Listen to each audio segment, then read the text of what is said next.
Monsieur, vous voyez des flammes? Non, je vois pas de flamme, mais beaucoup de fumée, beaucoup. D'accord, monsieur. Est-ce qu'il y aurait des personnes à l'intérieur de l'habitation? Ben, je pense, oui. Je vous envoie les pompiers immédiatement. Essayez de faire sortir les gens de l'habitation, monsieur, si vous avez la possibilité, sans prendre de risque. Merci. Nous sommes sur le site de Vitrolles, où se trouve le plateau technique de l'École nationale supérieure des officiers de sapeurs-pompiers. Chaque semaine, ce sont plus d'une centaine d'exercices de simulation taille réelle qui sont réalisés ici. L'opération du jour, un incendie en milieu urbain dans un appartement. C'est parti. À gauche. Hop là. Allez, là, c'est très bien. Pour cette intervention d'urgence, 4 engins et une quinzaine d'hommes sont mobilisés. Après une première phase de reconnaissance sur le terrain. Ok, ventilation du R+2, le R+1, une reconnaissance, là, une porte fermée. D'accord. Ok, énergie du bâtiment, tout coupé, reconnaissance sur la périphérie.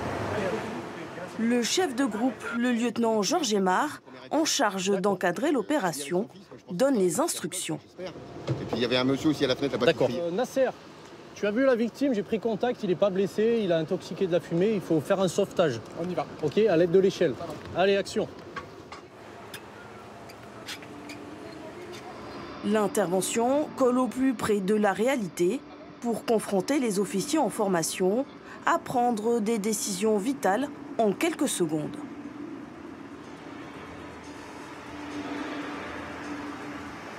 Moi, ma mission, elle est dans une mission de soutien de l'ensemble des équipes pour venir coordonner un petit peu tous ces moyens. Mon premier message, il est fondamental pour pouvoir transmettre des indications. Il y a 3 points. Je suis, je vois, je fais. Et là, je fais monter en puissance le dispositif. Et là, dans ce cas-là, j'ai demandé des ambulances supplémentaires pour la prise en charge des victimes. Puisque actuellement, sur cette inter, j'ai 3 victimes.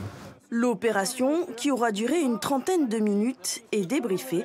L'instructeur donne les dernières recommandations à l'officier. Allez, on va remercier Allez. tous les manœuvrants.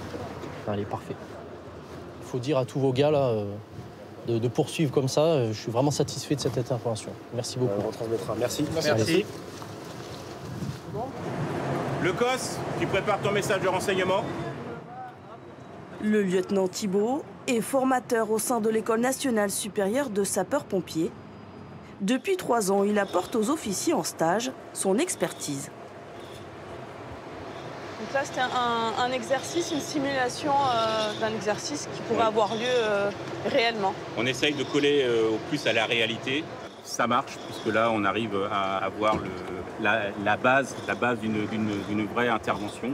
Ils étaient déjà chefs, mais d'un engin. Maintenant, ils sont chefs d'un groupe d'engins. Ils ont un peu plus de choses à penser, déjà là, au niveau de la sécurité. Ils viennent de la France entière, donc on n'a pas tous les façons de travailler. En 2 semaines, on arrive à brosser à peu près toutes les interventions qu'ils peuvent rencontrer.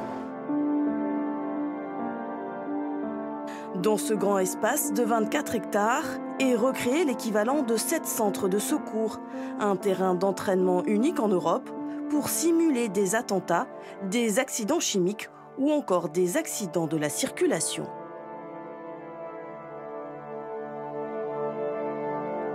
Vous avez reçu, papa Charlie? Il y a un début de risque de panique. L'établissement dispose aussi d'un autre site à Aix-en-Provence. Chaque année, plus de 6000 officiers viennent s'y former aux fonctions d'encadrement, mais aussi à la gestion de crise. Chefs de groupe, chefs de colonne et chefs de site travaillent en étroite collaboration sur une simulation d'incendie dans un théâtre. On est en train de s'organiser pour évacuer les gens. Il y a beaucoup de gens à l'intérieur, dont des enfants. Et donc la première mission que m'a donnée le COS, c'est d'évacuer l'ensemble des personnes qui sont à l'intérieur pour après voir ce qu'on peut faire au niveau de l'incendie. Un poste de commandement opérationnel est mis en place pour superviser 80 hommes déployés sur le terrain, sous le regard attentif des instructeurs. Chaque renseignement est inscrit minutieusement sur un tableau blanc. Et vous faites ça sur un tableau? Voilà, on fait ça sur un tableau blanc pour pouvoir effacer et recorriger les actions au fur et à mesure que l'intervention monte en puissance. Grégory Allione est à la tête de cette école unique en France qui permet aux officiers de se perfectionner tout au long de leur carrière pour faire face aux nouveaux défis. Il faut apprendre à nos cadres à la fois d'être soldats du feu, soldats de la vie, et avec un enjeu aujourd'hui, soldats du climat. Donc c'est ce que nous apprenons ici, en lien avec d'autres spécialités, que ce soit le feu de forêt, le risque chimique, faire en sorte que justement nos soldats et nos officiers notamment soient prêts à affronter toute typologie sur le champ missionnel qui nous est confié.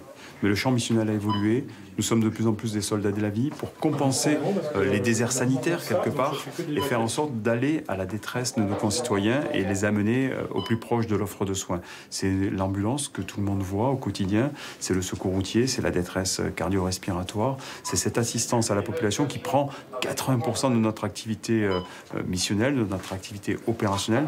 Donc il y a énormément d'altruisme chez le sapeur-pompier, de générosité, qu'on soit officier ou que l'on soit sous-officier ou homme du rang. Il y a déjà ce don de soi dans le sapeur-pompier qui est inné, c'est l'ADN même de notre profession. Et un sapeur-pompier qui devient officier, c'est encore plus donné parce qu'il devra être exemplaire, il devra être celui qui est devant et qui dit « suivez-moi ». Pas en avant, donc il va se mettre plutôt au devant des situations périlleuses. Volontaires ou professionnels, la France compte aujourd'hui 29 000 officiers de sapeurs-pompiers.